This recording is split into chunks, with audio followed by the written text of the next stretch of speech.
with meteorologist Sarah Gannon.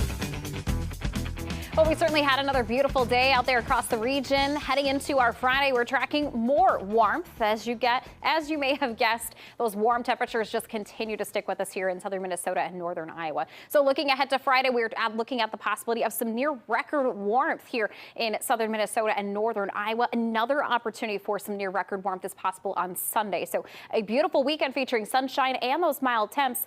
Question will be, can we potentially tie or set some new records here in the region? Looking ahead to next week, we look to see a bit more of a pattern change, a little bit more active weather may be possible here in southern Minnesota and northern Iowa. So looking ahead to the next 10 days, we stay quiet through the weekend into early next week. By Tuesday, we could bring in our first potential system, bringing some rain showers, maybe even some snow showers possible heading into Wednesday. And then we look at the opportunity of maybe a few snow chances by Thursday, Friday, and maybe into Saturday as well. Now, there's still a lot of uncertainty when it comes to this active pattern. Models not quite in agreement, but a lot can change here over the next week and a half.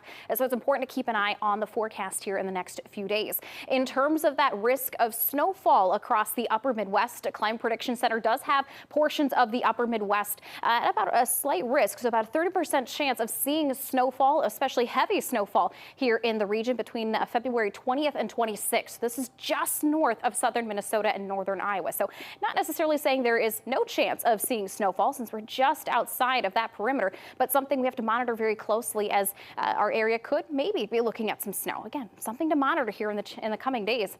Looking ahead to tomorrow morning, a mild start with temperatures there in the upper 20s to low 30s. We look at high temperatures in the upper 40s to low 50s. And this is where we look at that possibility of maybe some near record warmth by tomorrow. Areas like Rochester, Austin, and Mason City have a chance to challenge some of those standing records here in southern Minnesota and northern Iowa. Then we look again to Sunday, where another opportunity for Rochester, Austin, Mason City, maybe even setting some new potential record high temperatures for Sunday's date. So some interesting conditions happening here over the next couple of days. A look at that 7-day forecast. You can see that those highs in the 50s continue into early next week. Temperatures gradually looking to trend cooler by late next week as we start to bring in some of those potential snow chances for the area. All right, Sarah, thank you. We're looking forward to that weekend.